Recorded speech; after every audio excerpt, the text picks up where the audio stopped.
ایک بادشاہ نے یہ اعلان کروایا کہ آج میرے گھر میں حضور کے میلاد کی محفل ہوگی، تمامی حضرات اس وقت سے لے کر اس وقت تک اس پنڈال میں آئیں، اس کے بعد دروازہ بند ہو جائے گا۔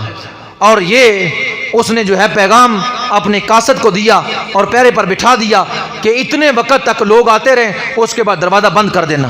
تو جس وقت وہ وقت آیا، لوگ بادشاہ کے آنا شروع ہو گئے، پنڈال بھرتا گیا، علماء بھی آئے، صالحین بھی آئے، جو ہے نیکوکار بھی آئے، گناہگار بھی آئے، مرد بھی آئے، عورتیں بھی آئی، بچے بھی آئے، جوان بھی آئے، سارے جمع ہو گئے میلاد مصطفیٰ دا۔ آؤ مشتاقان محفل، محفل میلاد میں رحمتیں بے حد ہے نازل، محفل میلاد میں ہر کوئی جا رہا تھا۔ اور جس وقت وہ وقت مقرر تھا کہ اس وقت دروازہ بند کر دینا، دروازہ بند کرنے کے قریب تھا کہ ایک چھوٹی سی بچی اور ایک مائی بڑھیا، یہ دونوں خرامہ خرامہ آ رہی، جب قریب ہوئی دروازہ بند کر دیا گیا۔ انہوں نے کہا، لیکن کہا جی بادشاہ کو حکم ہے، اس لیے بڑی منت کی لیکن بات نہ منی۔ اس نے کہا اچھا بیٹی کوئی بات نہیں، چلو واپس چلتے ہیں، گھر میں جا کر حضور کا میلاد مناتے گئے۔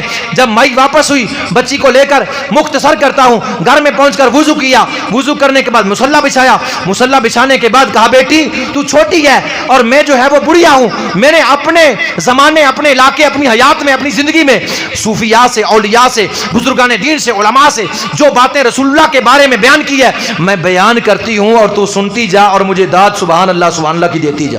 اچھا باتیں شروع ہو گئی، اب ماں نے بیان کرنا شروع کر دی، بیٹی نے سبحان اللہ کرنا شروع کر دی۔ ادھر بادشاہ کی محفل سجی ہوئی تھی، ادھر ان غریبوں کی سجی ہوئی تھی، ادھر ہزاروں لوگ تھے، ادھر یہ صرف فقط دو تھے، لیکن مصطفیٰ کریم علیہ السلام کے غلاموں پروانوں۔ ادھر محفل ختم ہوئی اور بیان کرنے والے پیران پیر شیخ عبد القادر جیلانی تھے، بیان ختم ہوا، محفل اختتام پر پہنچی، اور جب وہ واپس آئے، جب اس گلی سے گزرنے لگے تو عجیب ہی نظارہ دیکھا، عجیب منظر دیکھا۔ خوشبو مصطفیٰ کریم علیہ سے آ رہی تھی، ان کی مہک نے دل کے غنچے کھلا دیے، جس راہ چل دیے کوچے بسا دیے۔ اللہ کیا جہنم اب بھی نہ سرد ہوگا کہ رو رو کے مصطفیٰ نے دریا بہا دیے۔ میرے کریم سے اگر قطرہ کسی نے مانا، دریا بہا دیے، دربے بہا دیے۔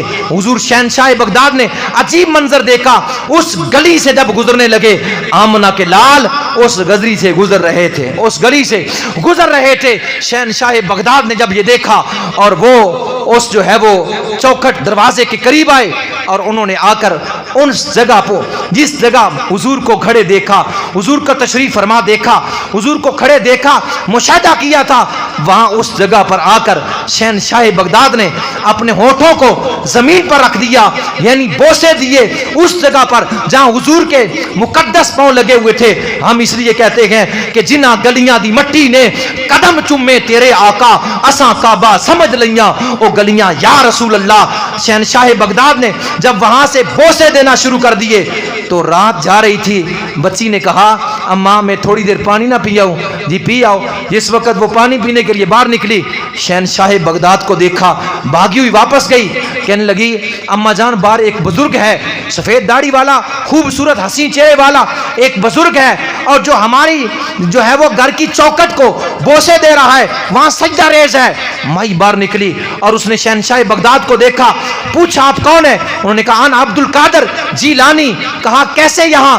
خطاب کر کے آ رہا تھا، لیکن جب یہاں سے گزرا میں نے آمنہ کے لال کو یہاں کھڑے پایا، میں نے آمنہ کے لال کو یہاں کھڑے پایا، میں لہٰذا ان جگہ کو، اس جگہ کو جو ہے وہ بوسے دے رہا ہوں جہاں میرے مصطفیٰ کریم علیہ السلام تشریف فرماتے۔